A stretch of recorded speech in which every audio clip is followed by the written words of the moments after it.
while also staying strong to his guiding values of faith, family, and liberty. Ladies and gentlemen, Tim Pawlenty.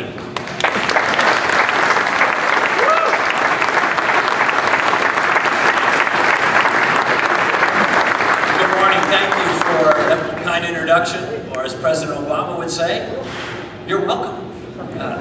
I'm delighted to be here with you this morning, and I know the day is moving along, so I want to be brief and to the point. We're gathered here today on Memorial Day. The most important thing we can do individually and collectively as Iowans and Minnesotans and Americans is stop and remember and reflect upon the men and women who have served this country for so many years and so many generations. They are, of course, the important line between us and our freedoms being taken away. I know that if we had time, we could go around this room and each of you could rise up and share a story about what you value in your American story. I think we'd hear incredible stories about family. I think we'd hear incredible stories about faith. I think we'd hear incredible stories about places of worship and churches, and we'd hear great stories about neighbors and community. We'd hear wonderful stories about people who started something, had a dream, built something, and had great success through hard work and individual responsibility, the ability to have a dream and to take those risks. I think we hear stories about people who tried that and maybe fell flat for a while, then got back up and dusted themselves off and rebuilt again. I know in some of your lives, maybe all of your lives, you've had some challenges. Maybe they came in the form of money challenges, maybe they came in the form of health challenges or family challenges. But as we went through those great stories, I think we'd leave this room feeling wonderfully inspired, because the people in this country make this country great. It's not our government that makes it great. We've got a great nation, the greatest nation the world's ever known, because it's filled with really good people who pull alongside each other in times of crisis and times of challenge. We dust each other off and give a pat on the back of encouragement and say, get back in there, you can do it. People rally around in family and community and faith in these challenging moments. I think we can feel great about this nation, not because of our government, but because of our people. And instilled in each of us is this American spirit. It's a spirit that says we can do this. It's about individual responsibility. It's about hard work. It's about making sure we take care of one another in community and family and neighborhood and the like.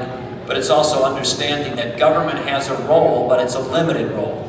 And that government role needs to be defined precisely and kept within that limited nature. One of the things the government does is really important. It's the first order of business of our federal government is to make sure that this nation is free and that our people are secure and safe.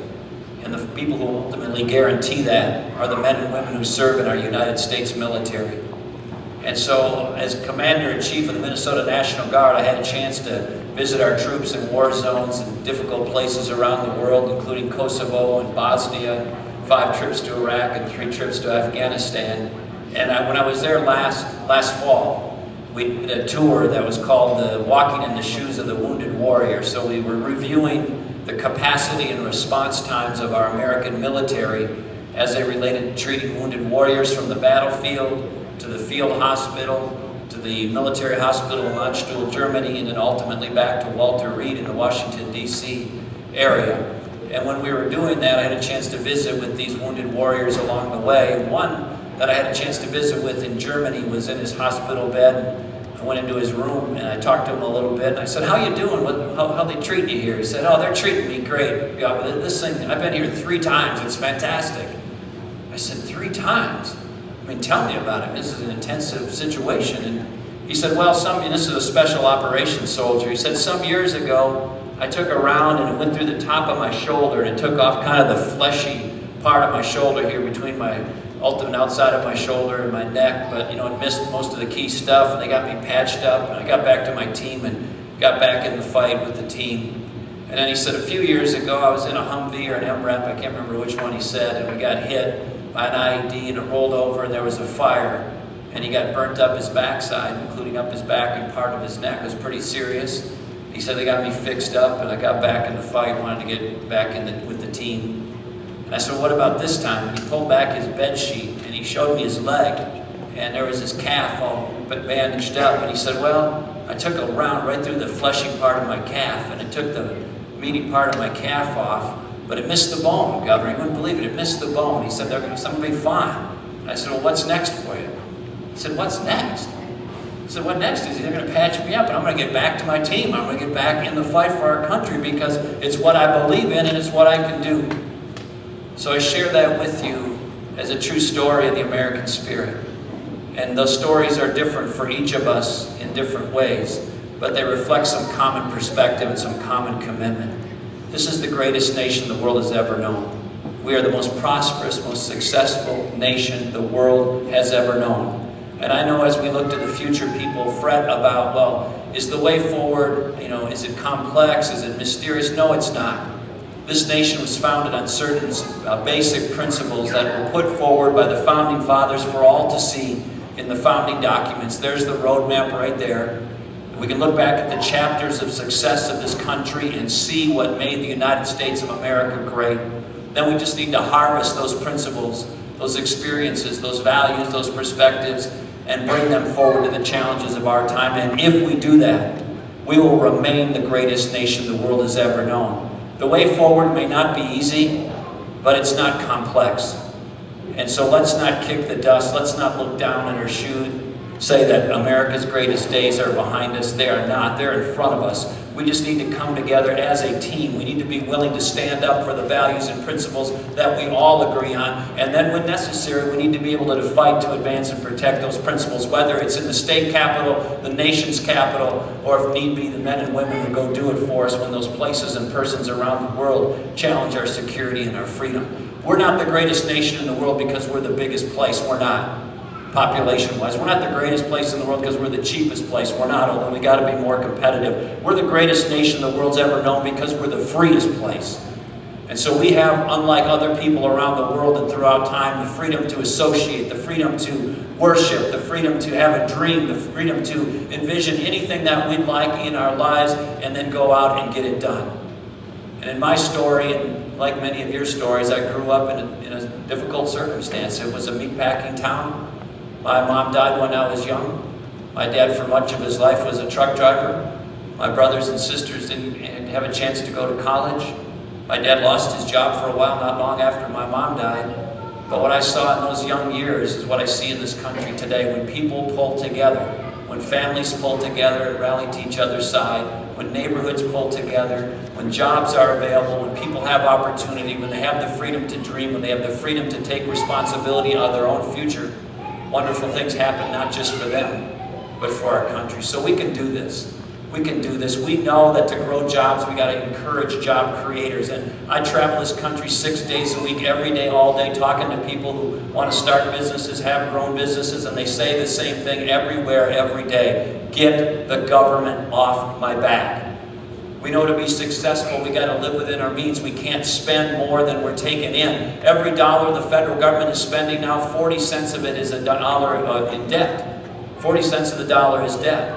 While we're sitting here this morning, you won't like this, but the government spends in debt $40,000 a second.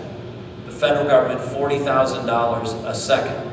So we need to make sure that we have our first responsibility to get the country moving again, have economic growth, do those things that encourage, not discourage job providers, live within our means, celebrate not a government set of solutions to problems, but a solution to problems that encourages and empowers individuals and families, whether it's in healthcare or education or anything else. If we do those things, we will remain the greatest nation the world has ever known. But if we continue to drift towards this centralized system where the government takes over more and more of our life and they push into areas that was reserved for families, that used to be the responsibility of neighborhoods, that previously was the responsibility for places of worship, that comes in and says, to entrepreneurs in the private market, don't worry, we're going to take it over, or worse yet, we're going to make it more burdensome, more difficult, more expensive, more slow for you, and they further discourage the people who want to start and grow jobs in this country, then we're going to have a very different future. But you and I know what's right. We know what's worked. We know what this country is built upon. We know what's made it successful, and we know what will make it successful in the future. So on this Memorial Day, let's make sure that we stop and say we respect and value our freedoms above all else. And then we need to make sure that we remember where they come from. They come from our Creator, not from our member of Congress. They're guaranteed in the Constitution. But as those things are challenged, particularly by places and people around the world who don't like us and want to take them away, the people who stand in the gap, who make sure that that harm stays away from us, are the men and women who serve in the United States military. And for generations they have stood up and said, as the prophet Isaiah said, "Here am I, send me. Here am I, send me. Who will go for us? Here am I, send me." In an analogous way, that's what they do for our country. When the country asks who will go for us, they raise their hand and say, "Here am I, send me." And they give us their all. They give everything they have. They leave behind for big chunks of time their families. They leave behind their community opportunities and responsibilities. They leave behind their recreational pursuits. They leave behind their jobs. They leave behind their churches and places of worship. And if need be, they are willing to lay down their life for us, for the United States of America. There is no greater act of courage, but there's also no greater act of love. That is the ultimate gesture of loving somebody else and loving your country. So all of those words that we hear and we use to describe them, they are heroes, they are strong, they are courageous, they are steadfast, they are people with incredible strength. They are all absolutely deserved words. We should give them all of that praise and more. But these are individuals who are also incredibly loving. They're willing to give their all for the cause of their country and for the cause of us. So thank you for coming this morning to gather to celebrate this Memorial Day, to remember, to reflect those individuals and their memory and the importance of their service and the value that it represents.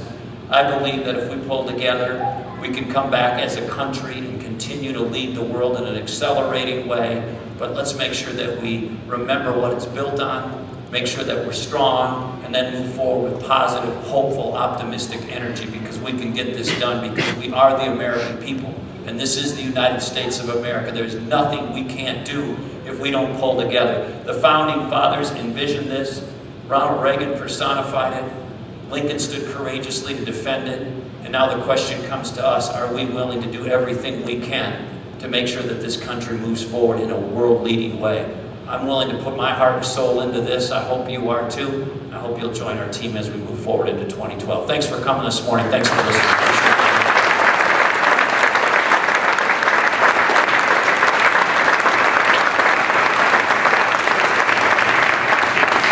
Just to wrap up, what we'd like to do is have the elected officials, anyone that's been an elected official, come forward. We'll have Governor Pawlenty and Governor Romer also come up, get a quick photo, and then we'll take a few minutes to, if you want to mingle with them and ask them some questions or just mingle with them. So please come on forward if you've been an elected official. And thank you for being here.